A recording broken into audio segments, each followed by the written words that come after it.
समाज में आज ई चुनाव में हमनी के जातिवाद नहीं देखे के। हमनी के बीच में खेसारी लाल यादव जी आयल रहले, आज चंदन यादव जी रहले, कई ऐसा कलाकार बाटे जे यादव समाज से होकर भी कहे से कि पवन सिंह जी दिल के बहुत धनी आदमी बाटे भी, और आदरणीय श्री पवन सिंह जी की तरफ से भी रउआ सबके गोड़ छू के गोड़ लगे तनी। आज हम रउआ सबके बीच में आयल बानी एक महत्वपूर्ण बात लेके कि राउर क्षेत्र से राउर बेटा, राउर भतीजा, राउर भाई, राउर दोस्त, राउर बबुआ, राउर बेटा श्री पवन सिंह जी निर्दलीय चुनाव प्रत्याशी बानी। हम चाहब कि 1 जून के होए वाले मतदान में अपना बेटा, अपने बबुआ के काराकाट क्षेत्र से कैची छाप 12 नंबर क्रम संख्या पर रउआ सभे अपन प्यार दी, अपन आशीर्वाद दी। इतना मौका रउआ सभे सबके देले बानी, हम चाहब कि एगो मौका अपना बेटा के भी दी। हम विश्वास दिलावतानी, हम वादा करतानी कि राउर जौन भी जरूरत होगी, जौन आज तक कबो न भई, वो जरूर पूरा करके दिखाइए, राउर जरूर बात के रखी है। हम चाहब कि अपना बेटा के, अपना दुलरुआ के एक बार प्यार आशीर्वाद जरूर दी।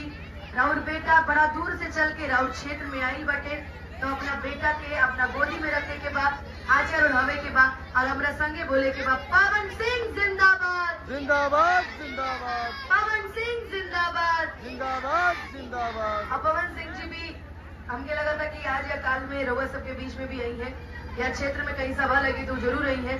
हम चाहब कि अपना बेटा के इतना वो मेहनत करता नहीं, हम चाहब कि एक तो निर्दलीय चुनाव लड़ता नहीं, अगर कोनो पार्टी से रहती तो जरूर उनका पीछे बड़ नेता लोग अतन, बड़ नेता लोग के प्रचार प्रसार हो, लेकिन निर्दलीय चुनाव में उनका पास अगर कुछ बाटे तो हम जैसा कलाकार के छोट मोट सहयोग बाटे, और जनता के प्यार बाटे, माई बहन के आशीर्वाद बाटे, और बड़ चाचा चाची जितना भी लोग बानी सभी के प्यार आशीर्वाद बाटे।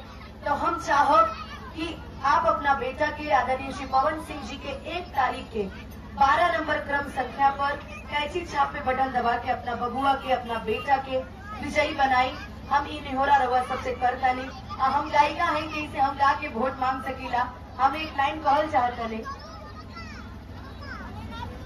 कि बबुआ हमारे अवतरे, दुलरुआ हमारे अवतरे, कि पवन सिंह अब की काराकाट करे उजियारे अवतरे। हम चाहब कि खेसारी भैया भी आए थे। हमनी के समाज में आज ई चुनाव में हमनी के जातिवाद नहीं देखे के। हमनी के बीच में खेसारी लाल यादव जी आयल रहले, आज चंदन यादव जी रहले, कई ऐसा कलाकार बाटे जे यादव समाज से होकर भी कहे से कि पवन सिंह जी दिल के बहुत धनी आदमी बाटे।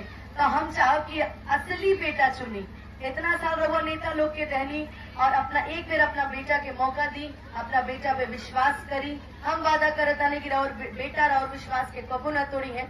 हम चाहब कि एक बार अपन प्यार आशीर्वाद दुलार अपना बेटा के जरूर दी।